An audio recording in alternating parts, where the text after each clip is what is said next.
You are watching a master at work. Shut up.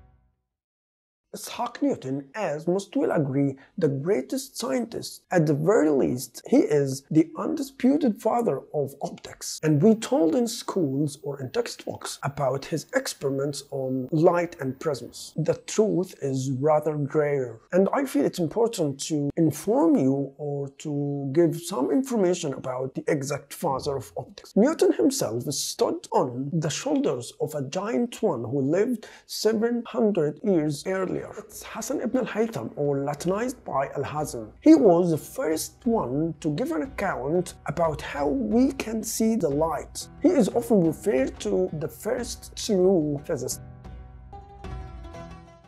Ibn al-Haytham was born 965 CE in al-Basra of Iraq to an Arab family. He was invited by al-Khalifa al-Fatimi to resolve some problems in Cairo. While he was in Basra, he claimed that the Nile's ocean flowed water could be held by a system of dikes and canals, thereby preserved as a reservoir until summer's drought. But on arrival to Cairo, he found that his whole ideas was wrong and was utterly impractical from engineering perspective, and is said to have been forced into hiding until Khalifa's death. During this time, he wrote a great book of optics, one of the greatest books ever, which is called in Arabic Kitab al-Manazir. Al-Hazen's most famous work, composed of 7 volumes talking about light, and this book was translated into Latin by a known scholar at the end of 12th century.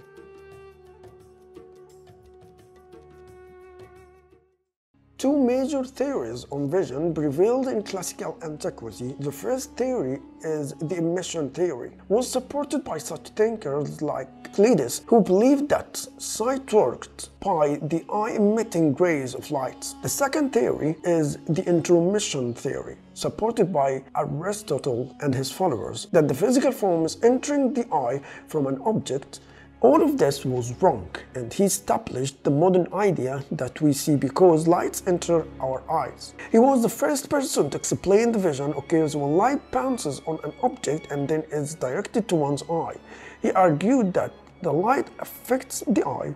For example, we can damage our eyes by looking directly at the sun, but our eyes don't affect light. Moreover, he said that if we look at a bright object, an after image remains with us after we close our eyes.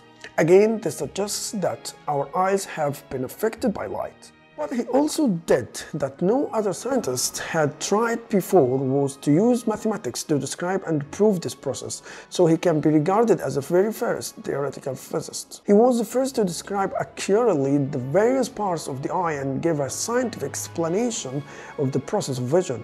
Ibn al-Haytham made an important advances in eye surgery, and the most famous invention of Ibn al-Haytham is pinhole camera. Al-Hazen used his camera obscura to observe the eclipse in his essay on the form of the eclipse. That he observed the sickle-like shape of the sun at the time of an eclipse demonstrate that when its light passes through a narrow round hole and is cast on a plane opposite to the hole, it takes on the form of a moon sickle.